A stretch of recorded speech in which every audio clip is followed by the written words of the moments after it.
Welcome to Social Media Manager Confidential, your go-to for real talk, practical tips, and insider knowledge to build a business on your terms. Whether you're juggling kids at home or living out your Emily in Paris dreams. I'm Shanté, an award-winning social media manager and agency owner of Sugarpunch Marketing. I created this podcast to recognize the real hard work behind social media management and to give you the strategies, perspective, and conversations you won't hear anywhere else. So grab your drink of choice, get comfy, and let's chat.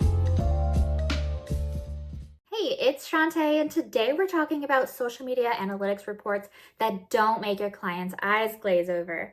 I see social media managers sending these massive, complicated reports and then wondering why their clients never read them or seem excited about the results. So today we're tackling something that can literally make or break your client relationships, creating social media analytics reports that your clients actually understand and care about.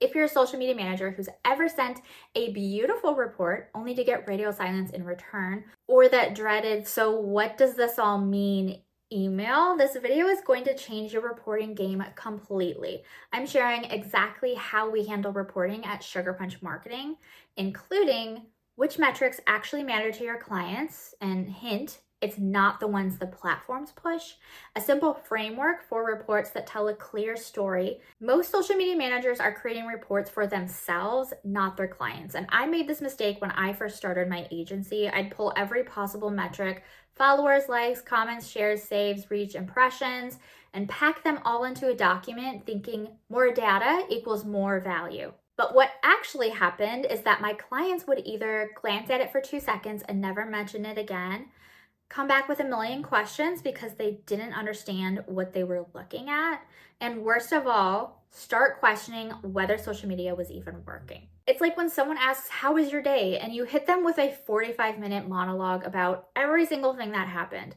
They were just looking for the highlights, you know? I still remember this real estate client I had back in 2022 who paid me really well, but always seemed kind of lukewarm about our work. And after 3 months of sending detailed reports, she finally said, "These numbers look fine, but I have no idea if we're actually getting anywhere. What does this mean for selling houses?" And that was my wake-up call. I wasn't connecting the dots for her between social media metrics and actual business outcomes. So I developed what I now call the value clarity framework. It completely transformed how clients respond to our reporting. So first, define success in their terms, not platform metrics. Before creating any report, you need to know what success actually looks like for your client's specific business, not what Instagram thinks is important. In my agency, we have this conversation during onboarding. If social media is wildly successful for you, what specific business outcomes would you see? For a wellness client, for example, success might mean filling their workshops and retreats. For a photographer, it would be booking high-value wedding clients. For a product-based client, it's driving sales of a specific new collection. Success is different for everyone, and your reporting needs to reflect that. So instead of generic metrics, tie everything back to their actual business goals. This immediately makes your reporting more valuable because you're speaking their language. The real game changer is when you show a client that profile visits increased by 42% and 3 of those visitors booked consultation calls. Now you're speaking their language. Second, add context that tells a clear story. Numbers without context are meaningless. Your job isn't just to report data, it's to interpret what that data means for their business. In our agency, we follow a simple format for every metric. Here's what happened, the raw number. Here's why it matters to your business specifically. Here's what caused it, so the strategy behind it. And here's what we're doing next based on this information. So for example, instead of just saying, "Your reels got 15,000 views this month," we might say, "Your behind the scenes reels showing your creative process received 15,000 views this month, which is a 27% increase from last month." This matters because it's exposing your unique approach to potential high-end clients in your target market. The increase came after we implemented the new branded intro sequence. Based on the success, we're creating 3 more process-focused reels for next month to continue building this momentum. See how much more valuable that is? We're not just reporting, we're consulting. And third, design reports for clarity, not complexity. I cannot stress this enough. Most clients don't want to see every single metric. They want clarity on what's working. In our agency, we found the perfect report formula. 1 cover page with 3 to 5 headline metrics that directly tie to business goals, visual charts showing progress over time, not just monthly numbers, and as few pages as possible, which reduces fluff and respects our clients' time, color coding that makes it easy to see at a glance what's improving. And here's a little secret that transformed our client satisfaction. We include screenshots of actual top performing content right in the report. This visual reminder connects abstract numbers with content they remember approving. And you know what's wild? When we switched to this approach, our clients started actually looking forward to report day. You could have a lawyer client who literally blocks on her calendar each month to review your report with a glass of wine. That's the kind of relationship you want with reporting. Of course, if your client is the type who wants to see every single detail, you can always add an appendix with the raw data, but lead with the insights, not the numbers. Now, if you use the automated reports from your scheduling tool, I'm gonna hold your hand while I say this. Those automated reports can be helpful for you, but they're terrible for clients. They're generic, they don't connect to business goals, and they don't tell a story. Plus, and I cannot stress this enough, clients can tell when you've just forwarded an automated report without adding your expert analysis. And if the numbers aren't great this month, this is actually where great reporting shines.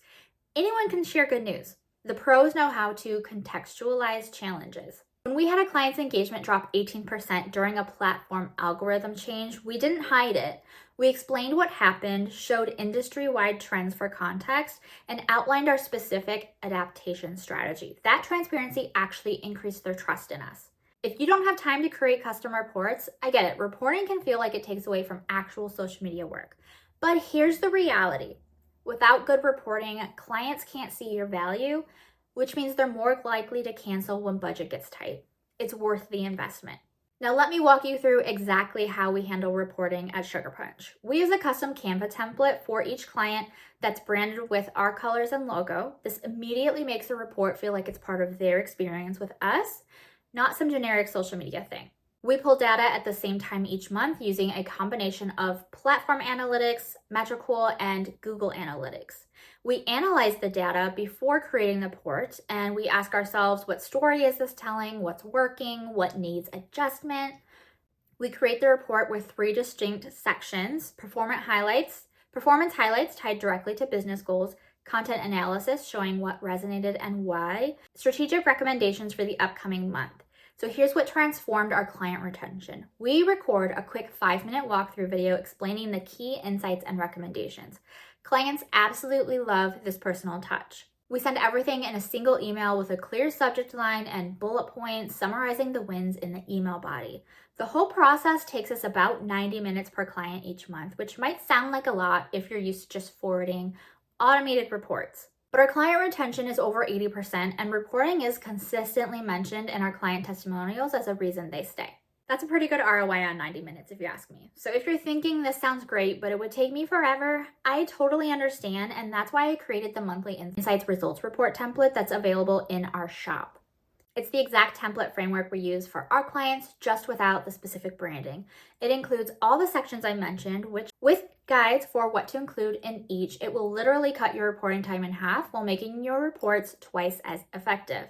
It's $27, which is pretty reasonable considering how much time it will save you and how much it'll help your client retention.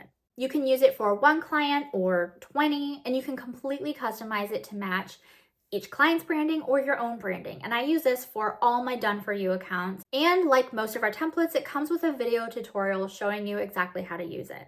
Now, I do want to be transparent. If you're managing more than 10 clients and want something more automated, you might want to look at a dedicated reporting tool instead.